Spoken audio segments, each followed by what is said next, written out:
လာပါကျွန်တော်နာမည်ကတော့ဦးစေအောင်ပါကျွန်တော်ကတော့မြန်မာပြည် MNQR ရဲ့ CEO တာဝန်ကိုယူထားပါတယ်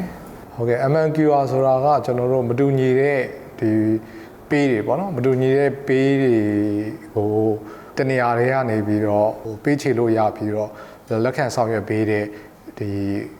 system ပေါ့နော်စနစ်ဖြစ်တာပေါ့နော်အဲ့တော့ဘယ်လိုမျိုးလဲဆိုအရင်တုန်းကဆိုရင် site တွေမှာ KB ပဲရှိတယ်ဆိုရင်ကျွန်တော်တို့ KB wallet ပဲတုံးလို့ရတယ် ARB တို့ကျွန်တော်တို့ CBB တို့ OK dollar တို့ A+ တို့တောက်တုံးလို့မရဘူးเนาะအဲ့တော့နောက်ပိုင်းကျတော့အခုကျွန်တော်တို့ MNQR စနစ်ကိုအကောင့်ထဲပေါ်လိုက်တဲ့အချိန်ကျရင် site မှာကျွန်တော်တို့ပေးတွေကိုပေးပေါင်းစုံထားစရာမလိုတော့ပေးတစ်ခုတည်းကနေပြီးတော့ကြိုက်တဲ့ပေးလား KB ပဲလား CB ပဲလား AR ပဲလား Wave ပဲလားကြိုက်တဲ့ဒီကျွန်တော်တို့ရဲ့အဖွဲ့ဝင်ပေါ့နော်အဖွဲ့ဝင်12ခုအခုဆိုရင်တော့ကျွန်တော်တို့က12ခုကျွန်တော်တို့ရှိနေပေါ့နော်အဲဒီ12ခုရဲ့အခု2026မှာကျွန်တော်တို့ထပ်ပြီးတော့ပါဝင်လာမယ့်အဖွဲ့အစည်းနောက်ထပ်10ခုကျော်ပေါ့နော်ပေါင်းလိုက်ရင်ကျွန်တော်တို့ကအဖွဲ့ဝင်ပေါင်း20ကျော်ပေါ့နော်20ကျော်ဟိုကပေးတွေကနေပြီးတော့ပေးတွေရဲ့ဒါမှမဟုတ် banking system ကနေပြီးတော့ကျွန်တော်တို့ site တွေမှာပေးချေလို့ရတော့မှာဖြစ်ပါတယ်အဲ့တော့ကျွန်တော်တို့ကခေါ်တာကတော့တစ်ခုသီးသော QR ပေါ့နော်အဲ့တော့ site တွေမှာQR တွေအများဆုံးသုံးစရာမလိုတော့ဘူးတစ်ခုသီးသော QR MNQR ကိုချထားတာ ਨੇ ကြိုက်တဲ့ wallet တွေကြိုက်တဲ့ band တွေကြိုက်တဲ့ငွေကြေးအဖွဲ့အစည်းကျွန်တော်တို့ MNQR စနစ်ထဲမှာပါဝင်တဲ့အဖွဲ့အစည်းမြည်သည့်အဖွဲ့အစည်းကမဆိုကျွန်တော်တို့တစ်ခုတည်းသော QR နဲ့ပေးချေပြီးရင်ပေးချေလို့ရနိုင်တာဖြစ်ပါတယ်ဒါ MNQR လို့ခေါ်ပါတယ်ကျွန်တော်တို့နှစ်ပိုင်းပေါ့ကျွန်တော်တို့ကသုံးတဲ့လူ user ရှိမယ်ကျွန်တော်တို့က sign ရှိမယ်ပေါ့နော်ကျွန်တော်တို့ကတော့ merchant လို့ခေါ်တာပေါ့merchant ရှိမယ်အဲ့တော့ကျွန်တော်တို့ကနှစ်ပိုင်းခွဲပြောရရင် sign ကကျွန်တော်တို့အယောင်းဝယ်လုပ်ချင်တယ်ငွေပေးချေမှုတွေလက်ခံချင်တယ်ဆိုရင်ငွေသားနဲ့တည်းမဟုတ်ဘူးကျွန်တော်တို့ဒီကျွန်တော် digital ပေးချေမှုဖြစ်တဲ့ MNQR နဲ့ပါလက်ခံလို့ရပါတယ်ပေါ့ဥပမာဆိုရင် site တစ်ဆိုင်ကဒီငွေသားပဲလက်ခံပြီးရောင်းနေရနေပြီးတော့ MNQR stand လေးထောင်လိုက်တာနဲ့ကြိုက်တဲ့ပေးရနေပြီးတော့ငွေပေးချေမှုကိုကျွန်တော်တို့လက်ခံနိုင်တာလက်ခံသွားနိုင်ပါတယ်အဲ့တော့သူကဘာဖြစ်လာမလဲဆိုတော့ကျွန်တော်တို့ငွေသားလက်ခံတာရွှေ့သွားမယ်ပြီးရင်သူ့ရဲ့ရောင်းအားကဒီ digital ပေါ့ကျွန်တော်တို့ digital လို့ခေါ်ပါပေါ့နော်ဒီ cash ပုံမမီခိုတော့ဘူးကျွန်တော် digital ပေါ်တက်လာတဲ့အတွက်ကြောင့်မလို့ကျွန်တော်တို့ကသူ့ရဲ့ရောင်းအားကလည်းတိုးတက်လာမှာဘာဖြစ်လို့လဲဆိုတော့ဒီခုနကပြောတော့ဒါဆိုင်ကလာလက်ခံလိုက်ပြီဆိုရင်သုံးစွဲသူကအခုဆိုရင်ကျွန်တော်တို့ MNQR ကိုသုံးစွဲသူပေါင်းကတန်း20ကျော်ဖြစ်သွားပြီဆိုတော့ရှင်းပြောရရင်တန်း20ကျော်ကဒီ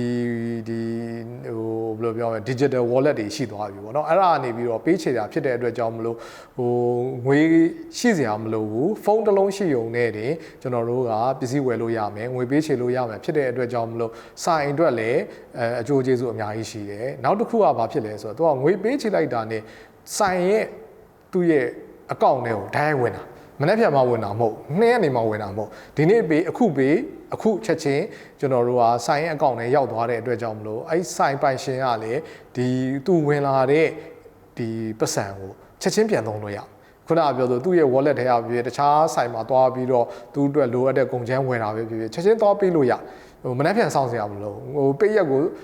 လည်းဆောင်စရာမလိုသူကသူ့ပတ်စံနဲ့wallet ထဲကိုချက်ချင်းဝင်လာတယ်အဲ့ digital ပတ်စံနဲ့ပဲနောက်ထပ်သူလိုချင်တဲ့ကုန်ကျန်းတွေကိုကျွန်တော်တို့ MNQR ရှိတဲ့ဆိုင်နောက်ထပ်တစ်ဆိုင်မှာသူသွားဝယ်ပြီးတော့ချက်ချင်းငွေပေးချေလို့ရဒါတွေကခုနကပြောသလိုအာသာချက်တွေပေါ့ဆိုင်အတွက်လည်းအာသာချက်ရှိတယ်ဒီ user အတွက်ကလည်းငွေထုတ်စရာမလိုဘူးရုပ်ဘဏ်ဖွင့်ရစောင့်စရာမလိုဘူးနောက်ပြီးတော့စနေတနင်္ဂနွေကျွန်တော်တို့ကစောင့်စရာမလို24နာရီပတ်လုံးကျွန်တော်တို့ကငွေပေးချေမှုကိုမရက်မနာဆောင်ရွက်သွားနိုင်ဒါတွေကသုံးစွဲသူရောကျွန်တော်တို့ဆိုင်တွေရဲ့အာသာချက်ပေါ့နော် digital payment ကိုသုံးတဲ့အတွက်ကြောင့်မလို့ခုနနှစ်ဖက်ရှိတာပေါ့နော် digital payment ကိုလက်ခံတဲ့နေရာလည်းရှိတယ်digital payment ကိုသုံးတဲ့လူတွေရှိတယ်အဲ့တော့နှစ်ဦးနှစ်ဖက်ကကျွန်တော်တို့ခေါ် ecosystem ပေါ့နော်တဟဇာတာဖြစ်နေဖို့လိုတာပေါ့နော်ဒါကြောင့်မလို့ကျွန်တော်တို့က MNQR အနေနဲ့ဒီလက်ခံတဲ့ဆိုင်တွေကိုလည်းကျွန်တော်တို့ကတောက်လျှောက်တိုးတက်အောင်ဆောင်ရွက်နေတယ်အခုဆိုရင်ဆိုင်ပေါင်း4,200,000ကျော်နေရာပေါင်း4,200,000ကျော်မှာကျွန်တော်တို့ဒီ MNQR ကိုလက်ခံတယ်ရန်ကုန်မြို့မှာတင်ကျွန်တော်တို့ကဆိုင်ပေါင်း 2သိန်းကျော်ပေါ့နော် 50% ကျော်ကရန်ကုန်မြို့မှာလက်ခံနေတယ်မန္တလေးမှာ3သိန်းပတ်ချလဲ3သိန်းကျော်လောက်ရှိမယ်ကျန်တဲ့မြန်မာပြည်အနှံ့အပြားမှာအားလုံးပေါင်းလိုက်ရင်ကျွန်တော်4သိန်း2000ကျွန်တော်တို့ရှိအဲ့တော့ဘာကောင်းသွားလဲဆိုတော့ကျွန်တော်တို့ကဒီမြန်မာပြည်ထဲမှာဘယ်နေရာသွားဥမာဟိုးအစွန်ဘက်ကချင်ပြည်သွားမလားဟိုးအောက်ဖက်ဘိတ်တို့တဝယ်တို့အထိသွားမလားအလဲပိုင်းနေပြည်တော်မန္တလေးသွားမလားကျွန်တော်တို့ဖုန်းတစ်လုံးရှိုံနဲ့ကျွန်တော်တို့ကစီဆိုင်သွားမယ်ဆိုလဲအခုဆို max စီဆိုင်နေအကုန်နီးပါကျွန်တော်ထင်တယ် 100% နီးပါးက MNQ ကလက်ခံတယ်အခုဆိုရင် max မှာဆိုရင် 100% max ရဲ့ 100% စီဆိုင်အကုန်လက်ခံတယ် new days 100% MNQ ကလက်ခံတယ်ဒီစီဆိုင်တွေကလည်းတောက်လျှောက် MNQ ကိုလက်ခံတယ်အဲ့တော့ဖုန်းတစ်လုံးရှိုံနဲ့ကားပေါ်တက်ဖုန်းကင်ဟွာပြီးရင်ကျွန်တော်တို့ခီးသွားရင် cash ထုတ်စရာမလိုတော့ဘူးပေါ့နော်ငွေသားယူစရာမလိုတော့ဘူးလမ်းမှာရှိတဲ့ဥမာစားတောက်ဆိုင်တွေမှာလည်းတော်တော်များများ MNQ နဲ့လက်ခံတယ်တချို့ထိုက်ပေါ်တော့internet မရတဲ့နေရာကလွဲလို့ပေါ့နော် internet တောက်လျှောက်ရနေတဲ့ connection ကောင်းနေတဲ့နေရာတိုင်းကနေပြည်တော်မှာဆိုရင် hotel တော်တော်များများကလက်ခံတယ်မန္တလေးမှာဆိုရင်hotel အကုန်လုံးနီးပါစားတောက်ဆိုင်အကုန်လုံးနီးပါလောက်ကကျွန်တော်တို့ဒီဟာနဲ့လက်ခံပြီးတော့ကျွန်တော်တို့ပေးချင်နေတာကိုကျွန်တော်တို့တွေ့ရမှာဖြစ်တယ်အဲ့တော့ user အနေနဲ့ကခုနခြေစောင်းလက်ဆောင် cash နည်းနည်းပါးကင်သွားလိုက်ပြီးရင်ဖုန်းတစ်လုံးယူသွားပြီးတော့ MNQ ရှိတာနဲ့ကျွန်တော်တို့ကလွယ်တကူနဲ့ဒီ24နာရီကျွန်တော်တို့ကကိုယ့်ရဲ့ဘယ်လိုပြောမလဲခီးကိုရှောင်လန်းလို့ရတယ်လှုပ်ဆောင်စရာရှိတာတွေအကုန်လုံးကိုလည်းဖုန်းတစ်လုံးနဲ့ MNQ ရှိုံနဲ့ပဲလှုပ်ဆောင်လို့ရတဲ့အားသာချက်တွေဖြစ်လာတာပေါ့နော်အဲ့ဒါကခုနပြောဆိုကျွန်တော်တို့ဒီ24နာရီပတ်လုံးဒီလဲပတ်နိုင်ဖို့အတွက်ကိုကကျွန်တော်တို့မှာခိုင်မာတဲ့နည်းပညာတွေနဲ့ကျွန်တော်တို့အသုံးချထားတယ်ပြီးတော့နိုင်ငံတကာအဆင့်မီကျွန်တော်တို့ခေါ်တဲ့နိုင်ငံတကာမှာခေါ်တဲ့ EMV လို့ခေါ်တာပေါ့နော် EMV ဆိုတဲ့စနစ်ကိုလည်းကျွန်တော်တို့က DQR မှာထည့်သွင်းပြီးတော့ကျွန်တော်တို့ကအသုံးပြုထားတယ်အဲ့တော့ကျွန်တော်တို့သုံးတဲ့ QR ကရှင်းပြောရရင်နိုင်ငံတကာအဆင့်ဖြစ်တဲ့ EMVစနစ်တွေတခြား security စနစ်တွေကကျွန်တော်တို့ကထည့်သွင်းပြီးတော့နိုင်ငံတကာအဆင့်မီကျွန်တော်တို့အသုံးပြုတာဖြစ်တယ်ပြီးတော့ကျွန်တော်ငွေပေးချေမှုကကျွန်တော်တို့ခေါ် real time ပေါ့ချက်ချင်းပေးတာနဲ့ချက်ချင်းအကောင့်ထဲကိုရောက်တဲ့နည်းပညာကိုလည်းကျွန်တော်တို့အခြေခံပြီးတော့ငွေပေးချေမှုလုပ်ထားတယ်အဲ့တော့ကျွန်တော်တို့ဒီတစ်နှစ်ပေါ့နော်ဒီ MNQR က2025 February မှာစပြီး launch လုပ်ခဲ့တယ်အခု2026 February ဆိုတစ်နှစ်ပြည့်အဲ့တစ်နှစ်အတွင်းမှာကျွန်တော်တို့ကသုံးစွဲသူပေါင်းကကျွန်တော်တို့ခုနကကျွန်တော်လည်းရှင်းပြခဲ့တယ်တန်း20ကျော်ဖြစ်သွားပြီမြန်မာပြည်ရဲ့လူကြီးတွေကတန်း90ကျော်ရှိအခုတန်း20ကျော်ဆိုတော့ကျွန်တော်တို့က90ရာခိုင်နှုန်းပေါ့နော်မြန်မာပြည်ရဲ့လူကြီးတွေ90ရာခိုင်နှုန်းနီးပါးလောက်ကကျွန်တော်တို့ MNQR ကိုသုံးနေပြီစိုင်ပေါင်းကလည်း4,200,000ကျွန်တော်တို့ကရှိတယ်တစ်နှစ်လုံးမှာကျွန်တော်တို့ transition ပေါင်းပေါ့နော်အရေးအတွက်ပေါင်းဒီ MNQR ကိုတွားပြီးတော့ဖုန်းနဲ့တွားပြီးတော့ထိပြီးတော့ပေးနေတဲ့ transition ပေါင်းကတန်း30ကျော်ရှိတယ်တန်း30ကျော်ရှိတယ်ငွေကြေးပမာဏနဲ့ပြောရရင်ကျွန်တော်တို့7 trillion ပေါ့7 trillion ဆိုတာဘယ်လောက်များလဲဆိုရင်ဘယ်လိုပြောရမလဲကျွန်တော်တို့1,000 1B ပေါ့1,000 1B အဲ့တော့1 trillion ဖြစ်ဖို့ကဘီလီယံပေါင်း1000လို့တယ်ဆိုတော့12 trillion ဆိုတော့ဘီလီယံပေါင်း12000ရှိမယ်ဘီလီယံပေါင်း12000အဲ့တော့နောက်ကကဏ္ဍတွေကြည့်လိုက်ရင်တော်တော်ကြီးကိုကြီးမားတဲ့တုံညာပေါင်းဘယ်နှလုံးတော့ကျွန်တော်တို့ဘယ်လိုပြန်ကြည့်ရမလဲပေါ့နော်ကျွန်တော်တို့ပြောရင်12 trillion ဘိုးမြန်မာငွေ12 trillion တစ်နှစ်လုံးမှာကျွန်တော်တို့မြန်မာငွေ12 trillion ကျွန်တော်တို့စီရင်ရှင်းပေးခဲ့တယ်ပေါ့နော်စိုင်တွေကိုကျွန်တော်တို့ဒီ wallet ထဲကနှုတ်ပြီးတော့စိုင်တွေကိုပေးလိုက်တဲ့ဟာ12 trillion အထိကျွန်တော်တို့ကရှိအဲ့တော့ဒီဟာက24နာရီပတ်လုံးလဲပတ်နိုင်အောင်လို့ကျွန်တော်တို့ကနိုင်ငံတကာအဆင့်မီကျွန်တော်တို့နည်းပညာတွေသုံးထားတယ် software ရော hardware ရောနိုင်ငံတကာအဆင့်မီသုံးထားတယ်ပြီးတော့ကျွန်တော်တို့ရဲ့ security system ကလည်းနိုင်ငံတကာအဆင့်မီ security system တွေကိုကျွန်တော်တို့ကသုံးထားတယ်သုံးထားတဲ့အတွက်ကြောင့်မလို့ဒီဟာက24နာရီကျွန်တော်တို့ကတောက်လျှောက်အလုပ်လုပ်နေရပါတရက်မှာကျွန်တော်တို့ရဲ့ processing လုပ်တာပေါ့နော်တရက်မှာကျွန်တော်တို့ process လုပ်လိုက်တဲ့ဒီငွေပေးချေမှုလုပ်တာပေါ့နော်ငွေပေးချေမှုလုပ်တဲ့ပမာဏကတရက်ကိုကျွန်တော်တို့က transition ပေါင်းပေါ့အရေးအတွက်ပေါင်း2သိန်းကျော်ရှိ2သိန်းကျော်ရှိတယ်သူ့ရဲ့ဒီတလရဲ့ကျွန်တော်တို့ခုနကပြောတဲ့ processing လုပ်တဲ့ဒီကြက်ငွေပမာဏက2.2 trillion ပေါ့ 2.2 trillion ဆိုခုနကပြောလို့ billion ပေါင်း2000ကျော်ရှိတယ် billion ပေါင်း2000ကျော်ကိုကျွန်တော်တို့ process လုပ်ဒါတွေကတစ်နှစ်အတွင်းမှာကျွန်တော်တို့ဟို system ကမကောင်းခဲ့ဘူးဟို foundation မကောင်းခဲ့ဘူး system သာreliable မဖြစ်ဘူးဆိုတော့ကျွန်တော်တို့ဒီလောက်များပြားတဲ့ပမာဏကိုကျွန်တော်တို့ကprocess လုပ်နိုင်မှာမဟုတ်ဘူးအဲ့တော့ကျွန်တော်တို့ရဲ့ success rate က 98% လောက်ရှိတယ်တစ်နှစ်လုံးမှာ average တွက်လာရင် 98% လောက်ကျွန်တော်တို့ကsuccess ဖြစ်တဲ့ transition တွေကိုကျွန်တော်တို့ကအောင်မြင်မြင်ပေးချင်မှုလုပ်နိုင်တယ်ပေါ့နော်98ရာခိုင်နှုန်းလောက်ကိုအောင်မြင်ပေးချင်မှုကျွန်တော်တို့ကလုပ်နိုင်တယ်အခုဆိုရင်လည်းကျွန်တော်တို့ကအဖွဲ့ဝင်ပေါင်းကျွန်တော်တို့73ဘွဲ14ဘွဲလောက်ရှိလာပြီနောက်ထပ်ခုနကကျွန်တော်တို့ ampersand လိုမျိုးကျွန်တော်တို့တက်လာမယ် MAB လိုမျိုးဘန်တွေကျွန်တော်တို့တက်လာမယ်ပြီးရင်ကျွန်တော်တို့ရွှေဘတ်တက်လာဖို့ရှိတယ်ကျွန်တော်တို့နောက်ထပ်ကျွန်တော်တို့ဒီငွေကြေးအဖွဲ့အစည်းတွေပါဝင်လာမယ်ဆိုရင်ကျွန်တော်တို့ဒီနှစ်အတွင်းမှာပေါ့နော်ဒီ2026အတွင်းမှာဆိုရင်အဖွဲ့ဝင်ပေါင်းကျွန်တော်တို့20ကျော်လောက်ကျွန်တော်တို့ဖြစ်လာမှာပေါ့နော်အဲ့တော့အဲ့လိုဖြစ်လာတဲ့အခါမှာပြီးတော့စိုင်ပေါင်းကလည်းကျွန်တော်တို့အခုဆိုရင်4,200,000ကနေပြီးတော့ဒီနှစ်ကုန်လောက်ဆိုရင်ကျွန်တော်တို့နောက်ထပ်မရှိဘူးဆိုရင်တော့နောက်ထပ်2ဆလောက်ကျွန်တော်အမြင်ပြောရင်9,800,000လောက်အထိကျွန်တော်တို့ကတိုးတက်လာဖို့ကျွန်တော်တို့ကရှိပါတယ်အဲ့တော့ကျွန်တော်တို့ရဲ့ဒီအခြေခံအုံမြင့်ကိုခိုင်မာတိဆောက်ပြီးသွားပြီဖြစ်တယ်အဲ့တော့ကျွန်တော်တို့ကနောက်ထပ်ဒီပြည်တွင်းမှာကျွန်တော်တို့အခုခေါ်နေတာကတော့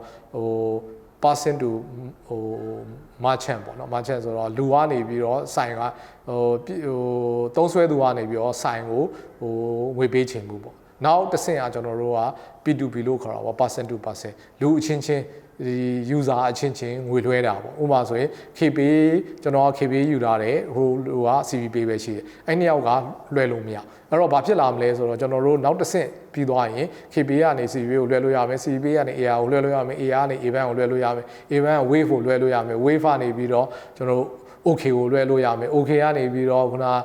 MAB ကိုလွှဲလို့ရမယ်အဲ့လိုမျိုးကျွန်တော်တို့ရဲ့ဒီအဖွဲ့ဝင်ပေါင်း20ကျော်အတွင်းမှာအပြန်အလှန်ဒီအချင်းချင်းပေါ့နော်ဒီလူuser အချင်းချင်းငွေလွှဲနိုင်တဲ့ဒီအခွင့်အရေးတွေကျွန်တော်တို့ကရလာမှာဖြစ်ပါတယ်ဒါဒုတိယအဆင့်ပေါ့နောက်တစ်ဆင့်ကဘာဖြစ်မလဲနိုင်ငံခြားကနေပြီးတော့လာလေတဲ့ tourist တွေကနေပြီးတော့ထိုင်းရလာတယ်မြန်မာပြည်ကိုလာတယ်အဲ့ဒါကလေစိတ်မှာသွားပြီးတော့ဘက်ကနေပြီးတော့မြန်မာငွေချင်းစရာမလိုတော့ဘူးသူတို့ထိုင်းမှာသုံးတဲ့သူတို့ရဲ့ banking app တွေဒါမှမဟုတ် wallet တွေကနေပြီးတော့ကျွန်တော်တို့ MNQR မှာလာပြီးတော့သူ့ဖုန်းနဲ့ scan လာလုပ်တာနဲ့တင်ကျွန်တော်တို့ငွေပေးချင်မှုရတော့မှာဖြစ်တယ်အဲ့တော့ထိုင်းတို့အခုဆိုရင်ကျွန်တော်စင်ကာပူတို့ကျွန်တော်တို့တရုတ်တို့အိန္ဒိယတို့အဲ့နိုင်ငံခြားသားတွေကျွန်တော်တို့ဝင်လာရင်ကျွန်တော်တို့ကလွယ်လွယ်ကူကူငွေပေးချင်နိုင်မှုတွေရှိလာမှာဖြစ်ပါတယ် MNQR ခုနကပြောဆိုတော့ကျွန်တော်တို့ကတစ်နှစ်ပြည့်ပြီတစ်နှစ်အတွင်းမှာကျွန်တော်တို့ကဒီအခြေခံအောင်မြင်တဲ့အခြေခံအုတ်မြင့်ဒီ digital payment ကိုပထမအဆင့်ကိုကျွန်တော်တို့အောင်မြင်မြင်တည်ဆောက်နိုင်ခဲ့ပြီပေါ့နော်ခုနကပြောတဲ့ number တွေဆိုရင်လည်းကျွန်တော်တို့က trillion နဲ့ချီတဲ့ amount ရှိတဲ့မြန်မာငွေတွေကျွန်တော်တို့ကပေးချေမှုတွေဒီ site တွေကိုပေးချေမှုတွေကိုအောင်မြင်မြင်နဲ့ကျွန်တော်တို့ကလုပ်ပေးနိုင်နေပြီနောက်တစ်ဆင့် roadmap ကလည်းကျွန်တော်တို့ခုနကပြောသလိုငွေအချင်းချင်းငွေပေးချေမှုတွေကျွန်တော်တို့လာဖို့ရှိတယ်ပြီးရင်နိုင်ငံတကာဖြတ်ကျော်ကျွန်တော်တို့ပေးချေမှုတွေလာဖို့ရှိတယ်နောက်တစ်ခုကကျွန်တော်တို့ကအစိုးရဌာနတွေပေါ့နော်MNQR ကိုအခုအစိုးရဌာနအနေနဲ့ကျွန်တော်တို့က8ခုကျွန်တော်တို့ကစပြီးတော့လက်ခံပြီးတော့ဆောင်ရွက်နေပြီဥပမာဆိုရင်ကျွန်တော်တို့ဒီpassport ပေါ့နော်ဒီနိုင်ငံကူးလက်မှတ်လှုပ်ဆောင်တဲ့အခါမှာပေးရမယ့်တချို့ဝန်ဆောင်ကားတွေကိုကျွန်တော် MNQR ကနေပြီးတော့ပေးလို့ရတယ်ပြီးတော့ university student တွေပေါ့ပညာရေးဝန်ကြီးဌာနကတက္ကသိုလ်ကျောင်းသားတွေကျောင်းဝင်ခွင့်တွေကျွန်တော်တို့ဒီဟိုကနေပြီးတော့ MNQR နဲ့ကျွန်တော်တို့ပေးလို့ရတယ်အခုနောက်ဆုံးဆိုရင်အခုခေတ်စားနေတဲ့မိရထားလက်မှတ်ကိုကျွန်တော်တို့ online ကဝယ်လို့ရပြီအဲ့ online ကဝယ်တဲ့အခါမှာလည်းကျွန်တော်တို့ MNQR နဲ့ကျွန်တော်တို့ကဝယ်လို့ရပြီးတော့အခွန်တန်းတွေအခွန်ပေးရမယ့်ဟာတွေအကုန်လုံးကလည်းကျွန်တော်တို့ဒီ MNQR ပေါ်ကနေပြီးတော့အလွယ်တကူကျွန်တော်တို့ကပေးလို့ရတယ်ဒီ2026အတွင်းမှာဒီအစိုးရဝန်ကြီးဌာနတွေကလည်း MNQR ကိုတက်လာဖို့ဆောင်ရွက်နေတာတွေရှိတယ်ဆောင်ရွက်ချက်တန်းလန်းလေးရှိတာပေါ့နော်ဒါတွေက2026မှာပြီးလာမှာလည်းရှိတယ်ဒါတွေလည်းကျွန်တော်တို့အချိန်နဲ့တပြေကျွန်တော်တို့ကျွန်တော်တို့ကအသစ်တွေကိုပြန်လည်ပြီးတော့ထုတ်ပြန်သွားမှာဖြစ်ပါတယ်အဲ့တော့ဒီရှင်းပြောရရင်တော့ MNQR ရှိလာတာနဲ့အမျှကျွန်တော်တို့ cash ကင်ဆောင်မှု cash ကိုအဓိကအားထားစရာမလိုတော့ဘူးပေါ့နော်အဲ့တော့ဖုန်းတစ်လုံးရှိုံနဲ့ကြိုက်တဲ့ဒီအဖွဲ့အစည်းငွေကြေးအဖွဲ့အစည်းမှာဖွင့်ထားတဲ့ account ပဲဖြစ်ဖြစ်ဒီ wallet ပဲဖြစ်ဖြစ်အဲ့ကနေပြီးတော့ကျွန်တော်တို့အလွယ်တကူ24နာရီပတ်လုံးကျွန်တော်တို့ငွေပေးချင်နိုင်တယ်ပြီးတော့စိုင်နေရလေငွေပေးချင်မှုငွေလက်ခံတာနဲ့ဒီပေးချေလိုက်တဲ့ရစရာရှိတဲ့ဒီသူ့ရဲ့ရောင်းအောင်ငွေတွေအကုန်လုံးကအချိန်နဲ့တပြေသူ့ရဲ့ချက်ချင်းသူ့ရဲ့ account တွေကိုရောက်သွားမှာဖြစ်တယ်ပြီးတော့ဘဏ်အဖွဲ့အစည်းတွေရဲ့ account တွေကိုရောက်သွားတာဖြစ်တဲ့အတွက်ကြောင့်မို့ခိုင်မာမှုရှိတယ်စိုင်းနေအနေနဲ့ရတယ်လိုအပ်တဲ့အချိန်မှာလိုအပ်တဲ့ငွေကြေးထုတ်ချင်ရင်လည်းကျွန်တော်တို့ရဲ့ဒီပါဝင်တဲ့ဘဏ်အဖွဲ့အစည်းတွေကနေပြီးတော့ထုတ်ပေးသွားမှာဖြစ်ပါတယ်အဲ့တော့စိုင်းနေအနေနဲ့ကလည်းရုံကြည်ကြည်နဲ့ကျွန်တော်တို့သုံးဆွဲလို့ရတယ်ခုနပြောသလိုဒီပတ်စံမထုတ်ပေးမှာလားပတ်စံအောင်တကယ်ရောက်မှာလားဆိုတဲ့စိုးရိမ်မှုတွေကျွန်တော်တို့ကရှိလာမှာမဟုတ်ဘူးပတ်စံလည်းတော့ရောင်းလိုက်တဲ့ပတ်စံလည်းချက်ချင်းဝင်မယ်ဝင်လာတဲ့ဟာကိုလည်းခုနပြန်ပြီးတော့ခုနdigital payment အနေနဲ့ပြန်သုံးလို့ရသလိုမဖြစ်မနေငွေထုတ်ပြီးတော့သုံးစွဲဖို့လိုလာတဲ့အခါမှာလည်းကျွန်တော်တို့ရဲ့ဒီပါဝင်တဲ့မိဖက်ဒီအဖွဲ့အစည်းတွေကနေပြီးတော့လည်းအချိန်မရွေးကျွန်တော်တို့ကထုတ်ပေးသွားမှာဖြစ်ပါတယ်အဲ့တော့MMQR ကိုကျွန်တော်တို့ကယုံကြည်နဲ့သုံးစွဲလို့ရပါတယ် digital payment ကလည်းကျွန်တော်တို့ foundation ကလည်းတစ်ခုကပြီးသွားပါပြီနောက်ထပ် foundation နောက်ထပ်အစီအစဉ်တွေလည်းဆက်ပြီးတော့ဆောင်ရွက်သွားမှာဖြစ်တယ်ဆိုတာကိုလည်းပြောကြားချင်ပါတယ်ခင်ဗျာကျွန်တော်တို့ MMQR အောင်မြင်မှုမှာအခမ်းကဏ္ဍတစ်ခုနဲ့ပါဝင်လာတော့ကျွန်တော်တို့ရဲ့ဘိုးဘန်မြန်မာနိုင်ငံတော်ဘိုးဘန်ဖြစ်ပါတယ်ဘိုးဘန်ကကျွန်တော်တို့ cashless society တွားဖို့ဆိုတဲ့နိုင်ငံသားအဆင့်မီပေါ့နော် cashless society တွားဖို့ဆိုတာဘိုးဘန်ရဲ့ရည်မှန်းချက်တစ်ခုထဲမှာပါဝင်ပါတယ်အဲ့လို cashless society ပေါ့နိုင်ငံသားအဆင့်မီ cashless society တွားဖို့ဆိုရင်ကျွန်တော်တို့လိုအပ်တဲ့နည်းပညာအခြေခံအုံမြစ်တွေအခြေခံအဆောက်အအုံတွေကျွန်တော်တို့ခေါ်တဲ့ national payment infrastructure တွေကျွန်တော်တို့လိုအပ်ပါတယ်ဒါတွေခိုင်မာမာရှိမှသာကျွန်တော်တို့ရဲ့ဒီတွားခြင်းနဲ့ cashless society နော်ငွေသားမဲ့ပေးချင်မှုစနစ်ကိုကျွန်တော်တို့ကအောင်မြင်မြင်နဲ့လုံခြုံခြုံနဲ့စိတ်ချရတဲ့စနစ်ပေါ်မှာတွားလို့ရမှာဖြစ်ပါတယ်အဲ့လိုဒီ national infrastructure ဒီ payment infrastructure တွေကိုတိစောက်တဲ့အခါမှာဘိုးဘန်ကတပိုင်းစီကျွန်တော်တို့တိစောက်ခဲ့ပါတယ်ပထမအဆင့်အနေနဲ့ကျွန်တော်တို့ CBN net ပေါ့နော် CBN net ဆိုတာကကျွန်တော်တို့ဘဏ်တွေကြားမှာငွေလွှဲပြောင်းမှုပြီးတော့စီးရင်ရှင်းမှုအတွက်ကိုတိစောက်ပေးတဲ့စနစ်ဖြစ်ပါတယ် CBN net ကိုကျွန်တော်တို့စတိစောက်တယ်ပြီးရင်ကျွန်တော်တို့မြန်မာ Payment Union MPU လို့အများကသိတဲ့မြန်မာ Payment Union ကိုတိစောက်တယ် MPU ကကျွန်တော်တို့ကတ်တွေကျွန်တော်တို့ဘဏ်မတူတဲ့အဖွဲ့အစည်းတွေကနေပြီးတော့ထုတ်ပေးတဲ့ကတ်တွေဘဏ်တွေမတူညီတဲ့ဘဏ်တွေကြားမှာအချင်းချင်းဆင်းရှင်းမှုတွေပြီးတော့စိုင်တွေမှာ MPU ကတ်နဲ့ပေးချေမှုတွေဒါတွေကိုဆောင်ရွက်ပေးဖို့ဆိုပြီးတော့ MPU ကိုကျွန်တော်တို့ကတည်ထောင်ခဲ့ပါတယ် MPU အောင်မြင်တည်ထောင်ပြီးတဲ့နောက်မှာကျွန်တော်တို့ခင်းတဲ့အညီ mobile wallet တွေဒီမတူညီတဲ့ pay တွေပေါ်ပေါက်လာပါတယ်အဲ့လိုမတူညီတဲ့ pay တွေမတူညီတဲ့ mobile wallet တွေကြားမှာအချင်းချင်းအပြန်အလှန်ပေးဆောင်မှုတွေစီးရင်ရှင်းမှုတွေပြုလုပ်ရန်ဆိုပြီးတော့ကျွန်တော်တို့မြန်မာနိုင်ငံဗဟိုဘဏ်က MPU ပြီးတဲ့နောက်မှာ MNQR ကိုကျွန်တော်တို့မြန်မာ pay MNQR ကိုတည်ဆောက်ခဲ့ပါတယ်MNQR ကိုကျွန်တော်တို့တိစောက်တဲ့အခါမှာလည်းကျွန်တော်တို့မြန်မာ pay နဲ့အတူဘိုးဘန်ကအိန္ဒိယနိုင်ငံတွေဖြစ်တဲ့ကျွန်တော်တို့အိန္ဒိယမှာရှိတဲ့ Unified Payment Interface ဒီအောင်မြင်နေတဲ့ system တွေဒီစနစ်တွေကိုတွားရောက်လေ့လာခဲ့ပါတယ်ပြီးတော့ Thai မှာရှိတဲ့National QR Thai QR Prompt Pay ပြီးရင်ကျွန်တော်တို့ Singapore မှာရှိတဲ့ Singapore National QR စတဲ့ကျွန်တော်တို့အောင်မြင်နေတဲ့စနစ်ကြပြီးတော့အောင်မြင်တဲ့ကျွန်တော်တို့ပေးချင်မှုတွေလုပ်နေတဲ့ system တွေကိုကျွန်တော်တို့လေ့လာ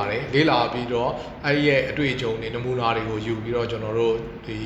မြန်မာ Pay MNQR ကိုအောင်မြင်တဲ့ကျွန်တော်တို့အကောင့်ထဲဖော်ခဲ့ပါတယ်ဆိုတော့ကျွန်တော်တို့ဒီလိုအောင်မြင်တဲ့အကောင့်တွေဖော်ခဲ့တာ2025 February ကစပြီးခု2026 February ဆိုတော့တနေ့ပြည့်ခဲ့ပါပြီအဲ့တော့မြန်မာနိုင်ငံတော်ဗဟိုဘဏ်အနေနဲ့ကလည်းဒီပထမအဆင့် MNQR ရဲ့ပထမအဆင့်ကိုအောင်မြင်အကောင့်ထဲပေါ်ပြီးသွားတဲ့အချိန်မှာနောက်တစ်ဆင့်ဖြစ်တဲ့ကျွန်တော်တို့သုံးဆွဲသူအချင်းချင်းပေးချေမှုပြီးတော့နိုင်ငံဖြတ်ကျော်ငွေပေးချေမှုစတဲ့ စနစ်ကိုလည်းကျွန်တော်တို့အကောင့်ထဲပေါ်ဖို့ဒီ2016ထဲမှာဆောင်ရွက်တော့မှာဖြစ်ပါတယ်ဆိုတော့ကျွန်တော်တို့မြန်မာနိုင်ငံတော်ဗဟိုဘဏ်နဲ့လမ်းညွှန်မှုရဲ့ကျွန်တော်တို့ရဲ့ဒီပါဝင်တဲ့အဖွဲ့အစည်းတွေရဲ့ကြိုးစားအားထုတ်မှုနဲ့ကျွန်တော်တို့ဘဝအဆင့်တော့ပြီးပါပြီအဲ့တော့ကျွန်တော်တို့သုံးစွဲတဲ့အခါမှာလည်းကျွန်တော်တို့ user တွေကျွန်တော်တို့ sign တွေကလည်းကျွန်တော်တို့ရဲ့ဒီဘိုးဘန်ရဲ့ခိုင်လိုက်တဲ့အညီကျွန်တော်တို့အကောင့်ဖွင့်တာတွေကျွန်တော် sign ဆိုလဲ sign အကောင့်ပေါ့နော်ကျွန်တော်တို့ခေါ်တော့ merchant account user လည်းသုံးစွဲသူတွေအတွက်ဆိုလဲ wallet account တွေကိုကျွန်တော်တို့ကဒီပါဝင်တဲ့အဖွဲ့အစည်းတွေကနေပြီးတော့ဘိုးဘန်ရဲ့လမ်းညွှန်မှုခိုင်လိုက်အတိုင်းကျွန်တော်တို့ကဖွင့်ပေးပါတယ်အဲ့တော့ကျွန်တော်တို့ဒီခင်မီတဲ့ကျွန်တော်တို့ဤပညာတွေသုံးပြီးတော့ကျွန်တော်တို့ KYC လို့ခေါ်တဲ့ Know Your Customer အချက်လက်တွေကိုလည်းကျွန်တော်တို့ကဒီ sign နေဆိုရင်လည်းကျွန်တော်တို့ merchant app တွေကိုသုံး online digital စနစ်တွေကိုသုံးပြီးတော့ information တွေကိုကျွန်တော်တို့ collect လုပ်ပြီးတော့စုဆောင်းပြီးတော့လိုအပ်တဲ့ merchant account တွေကျွန်တော်တို့ဖွင့်ပေးတာတွေလုပ်တယ်ပြီးတော့ကျွန်တော် wallet user တွေအတွက်ကိုလည်းကျွန်တော်တို့ခင်မီတဲ့ဒီ KYC စနစ်တွေကိုသုံးပြီးတော့ကျွန်တော်တို့အချက်လက်တွေစုဆောင်းပြီးတော့ကျွန်တော်တို့ရဲ့ပါဝင်တဲ့ကျွန်တော်တို့ငွေကြေးဖွဲ့စည်းတွေဖြစ်တဲ့ KBZ တို့ AR တို့ CB တို့နောက်ပြီးတော့ကျွန်တော်တို့ Wave တို့ UAB တို့ MCB တို့အဲ့ဒါတွေကကျွန်တော်တို့ရဲ့လိုအပ်တဲ့ wallet account တွေကိုကျွန်တော်တို့တောက်လျှောက်ဘိုဘန်ရဲ့စီးစနစ်နဲ့အညီကျွန်တော်တို့ကတောက်လျှောက်ဖွင့်လှစ်ပေးနေပါတယ်အဲ့တော့sign အနေနဲ့လည်းမိမိရောင်းချရတဲ့ငွေကိုကျွန်တော်တို့ရဲ့သူ့ရဲ့ merchant account ထဲမှာဆိုင်ရဲ့ account တွေကိုအချိန်နဲ့တပြေးညီရောက်လာမှာဖြစ်ပါတယ်အဲ့တော့ပြီးတော့ရောက်လာတဲ့ဒီ merchant ဝင်လာတဲ့ပတ်စံကိုလည်းသူဒီအချိန်နဲ့တပြေးညီပြန်လဲအသုံးပြုလို့ရမှာဖြစ်ပါတယ်ငွေသားထုတ်ချင်တယ်ဆိုရင်လည်းပါဝင်တဲ့အဖွဲ့အစည်းတွေကနေပြီးတော့အချိန်နဲ့တပြေးညီဝန်ဆောင်မှုပေးသွားမှာဖြစ်ပါတယ်အားလုံးကျေးဇူးတင်ပါတယ်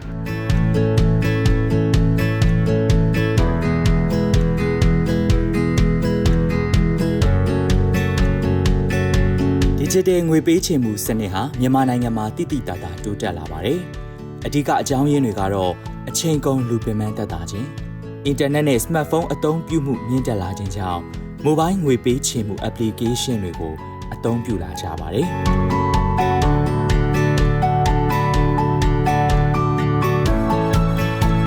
ငွေကြေးနည်းပညာကုမ္ပဏီများပေါ်ထွန်းလာခြင်းကြောင့်လည်း mobile ငွေပေးချေဝန်ဆောင်မှုတွေစတင်လည်ပတ်လာတာနဲ့အမျှလူအများ digital ငွေပေးချေမှုကိုလက်ခံလာကြပါတယ်။ထို့နည်းတူ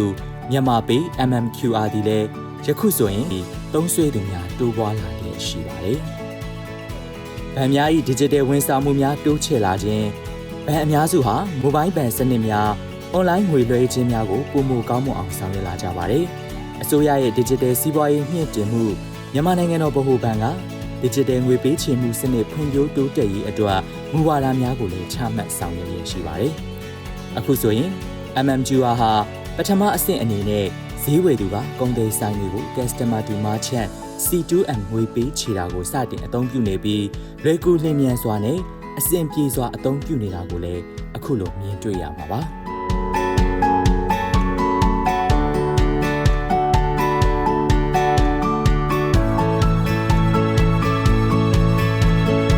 နောက်ပိုင်းမှာလူအချင်းချင်းငွေလွှဲတာရေမီတာအခွန်ကစတဲ့ bill ပေးချေမှုတွေနဲ့တခြားဝန်ဆောင်မှုတွေအထိတိုးချဲ့သွားဖို့လည်းရှိနေပါတယ်။ MMQR Digital ငွေပေးချေမှုစနစ်များမှာလုံခြုံရေးအဆင့်ဆင့်ထည့်သွင်းထားတာကြောင့်သုံးစွဲသူများယုံကြည်စိတ်ချစွာအသုံးပြုနိုင်ပြီး Digital ငွေပေးချေမှုစနစ်ဟာမြန်မာနိုင်ငံမှာဆက်လက်တိုးတက်နေစေဖြစ်ပြီးအနာဂတ်မှာလည်းပုံမှန်ကျေပြန့်လာမယ့်အကြောင်းတင်ပြလိုက်ရပါတယ်ခင်ဗျာ။